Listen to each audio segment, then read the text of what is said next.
Hello everyone. Today we are going to start chapter 2 of class 12 psychology, that is self and personality. Before starting the explanation, I would like you to imagine that you are given a questionnaire in which the first part of the question is I am and the other part is blank because you have to fill it as per your choice. Now some of you may give the response like I am hardworking, I am good at academics, I am good at music, I am well built and so on. Now, if this response is given to a test administrator, then he or she can understand that your responses are the basis upon which you form yourself. That means self refers to those characteristics in which we define our existence, our behavior, the way we look, and our responses to different stimulus. Now, when we come to the other term, that is personality. Now again, from a layman's perspective, we feel if the other person is wearing some branded clothes, he or she is looking gorgeous and they are beautiful in conventional sense, then we say that he or she is having charming personality. Now this kind of approach is very wrong because in psychological terms, personality refers to those enduring qualities that you have in your behavior.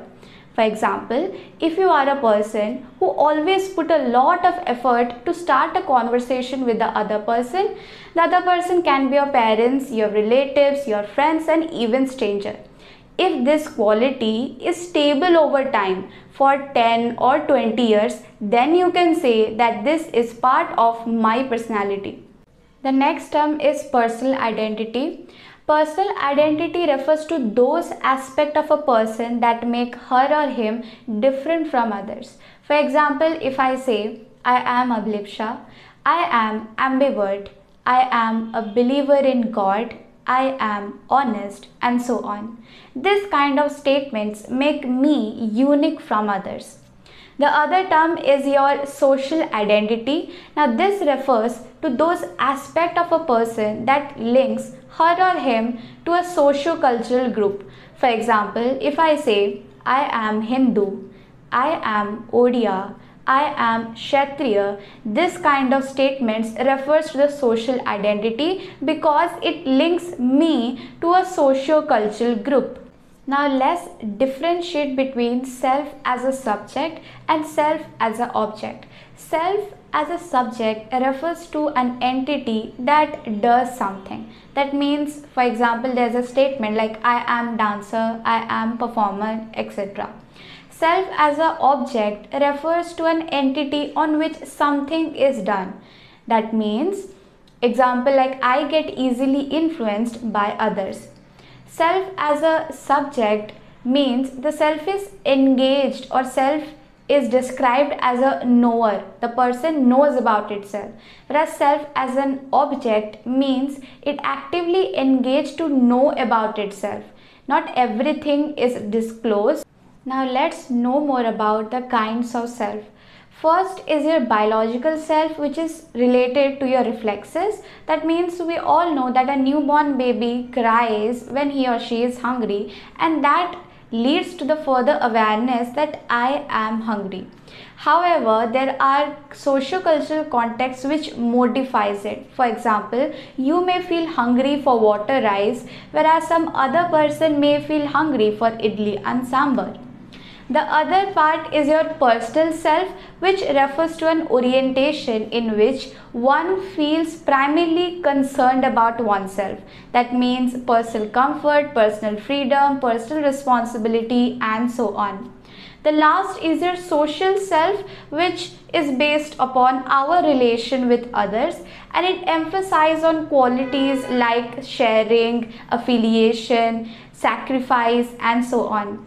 And social self is also called as your relational and familial self. Now let's learn about cognitive and behavioral aspect of self. The first is about your self-concept. Self-concept refers to the way we perceive ourselves and the ideas that we hold about our competencies and attribute.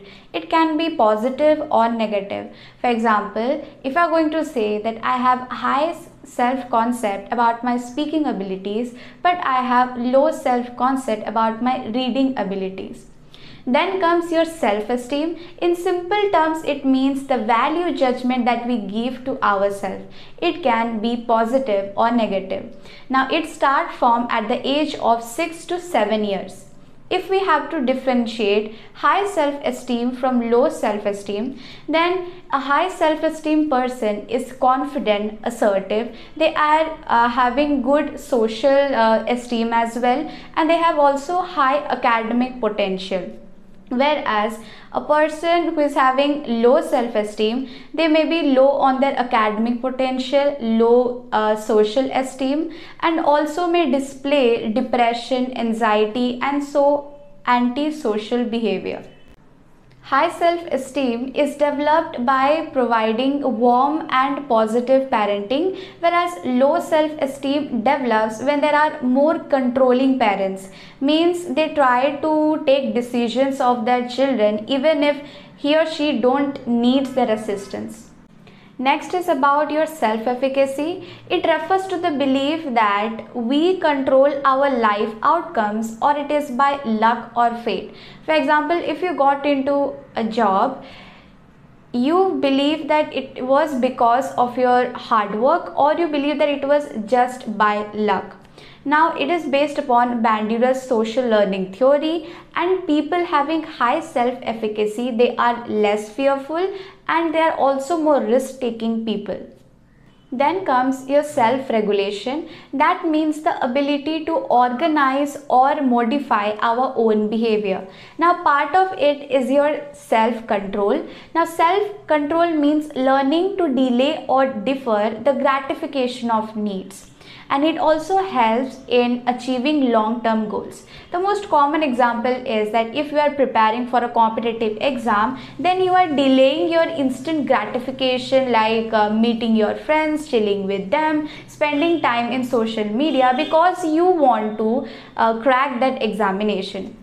Now there are 3 techniques that you can use to enhance self-control. First is your self-observation. Means you are observing your own behavior, and that will give you the information that what are those behavior that I need to change or strengthen.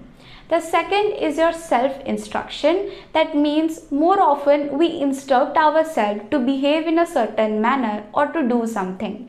For example, if every time you come across some sugary food, you instruct yourself that I shouldn't eat sweets because I am on diet. The last is your self-reinforcement. That means rewarding those behaviors that have pleasant outcomes. For example, after studying for 3 hours, you watched a short movie. Let's know about culture and self. In this, we are going to understand how the self in Western culture is very different from Indian culture. In Western culture, there is clear boundary between self and other. From others, I mean your family, your relative, your peers, your acquaintances, and so on. Whereas in your Indian culture, the boundary shift from time to time. That means sometimes you only concentrate or think about yourself, and sometimes you think about your society, your parents, your relatives, and your friends. In Western culture, there is clear dichotomies between man and nature, subjective and objective, and self and others. Whereas in Indian culture, they don't have such clear dichotomies. In Western culture, the self and the group, they exist as 2 separate entities which have specified boundaries. Whereas in Indian culture, self is generally not separated from the group, but they have a harmonious coexistence. So we can say Western culture self is individualistic in nature, whereas Indian culture self is collectivistic in nature. Then comes concept of personality. Personality is derived from the Latin word persona, and as I have already told you, your personality refers to the consistency in our behavior, thought, and emotion. There are certain features of it. First, that it has both physical and psychological component. From physical component means the way we behave, or give responses to different stimulus. From psychological component, it refers to our thoughts, our emotions. Then it comes that its expression in terms of behavior is fairly unique for a given individual. That means the way a person behaves is going to be very, very different and you can't compare with the other person. Then comes that its main features don't change with time. As I have told you, these are those behavior that are stable over time. So it is not going to be easy to change it. Then last is that it may change due to some internal or situational demands. For example, if you are having an aggressive personality, then you are not going to show it in front of your boss because you are going to lose your job. So you can say it is adaptive to situations. Next comes your major approaches to understand personality. First is your type approach. So they try to categorize people based on your broad patterns of observable characteristics. So the first typology was given by Greek physician Hippocrates. So he tried to categorize people based upon their body fluids. That was your blue bile, yellow bile and phlegm and also blood. The categories were your sanguine, who were playful, cheerful and carefree. Then was your phlegmatic, who were principled, calm and control. Then is your melancholic, who were unhappy, serious and anxious. And the last one is choleric, who were impulsive and egocentric. The next typology was given by Charak Samhita, a famous treatise of Ayurveda. So according to him, there were 3 doshas, that was your Vata, Pitta and Kapha. Vata means creative, energetic and lively. Pitta means intelligent, hardworking. And Kapha means calm, composed and grounded. The next typology was given by your Seldon, which we can say it is a body built temperament. So according to him, there were 3 categories. First is your endomorph, who are fat and round. So they are relaxed and sociable. The second one is your mesomorph, who are strong and muscular. So they are courageous and energetic. The third one is your ectomorph, who are thin and fragile. So they are artistic, brainy and introvert. The next typology is given by Carl Jung. So he tried to categorize people based upon their social interaction. The categories are your extrovert and introvert. Extroverts, they turn to other people. Introverts, they turn to themselves. Extroverts are realistic. Introverts are idealistic. In extroverts, emotions predominate. In introverts, thoughts predominate. In extroverts, they have an objective outlook and introverts, they have a subjective outlook. Extroverts, they like society, whereas your introverts, they like solitude. The last typology is given by your Fradman and Rosenman. So they try to categorize people based upon their physiological functions. So first category is your type A people, who are high on motivation, who are restless, who are always in hurry and they find it difficult to relax. So because of that, they are susceptible to develop hypertension and coronary heart disease. The second is a type B people, who are creative, who are easygoing, who are unplanned, who are stress-free and sociable. So type C category is actually given by Morris, who are prone to cancer. So they are unassertive, who are cooperative and patient, and these people, they try to suppress their emotion, especially anger, to comply to the authority. The last is your type D personality, who are distressed, pessimistic and negative. So these people, they are prone to depression. Now talking about the criticism of type approach, first is they try to make the categories too simplistic. Now we all know human behavior is complex and you can't just make 2-3 categories and say that every person is going to fit 100% in that. The other criticism is that it raises doubt on the subject of cause and effect. It tries to show that if you like solitude, then you must be introvert. Now there can be other behavioral aspect of an introvert and it is not as linear as they explain. The next topic is about the trait approach, which tries to find the building blocks of the personality or the primary characteristics of the person. For example, if there is a dominant trait of sociability, so if the person is more sociable, then the person is having a friendly nature, they are confident, they are relaxed, and they are carefree. Whereas if there is less sociability, then the person may be introvert, shy, reserved, and calm. So there are certain features of the traits. First, it is consistent over situation, then it is stable over time, and its strength and combination vary across individuals. Let's start Allport's trait theory. So Gordon Allport, he referred to the words that we use while describing ourselves and to others. So he introduced three types of traits. First is your cardinal traits, in which it refers to the strong belief and the values that we have in our life, or you can say the ultimate goal of our life. For example, in case of Mahatma Gandhi, it was non-violence, and in case of Hitler, it was Nazism. The second one is your central trait. They are little generalized disposition, means they are not at all that much strong value or belief. They are at the middle range. They are like the adjectives that we use in English, like sincere, hardworking, obedient, honest, and so on. And we also write those adjectives while writing the job recommendation. The last is a secondary trait. So they are least generalized disposition, means in the scale of 1 to 10 they are like 1 or 2 or even 0.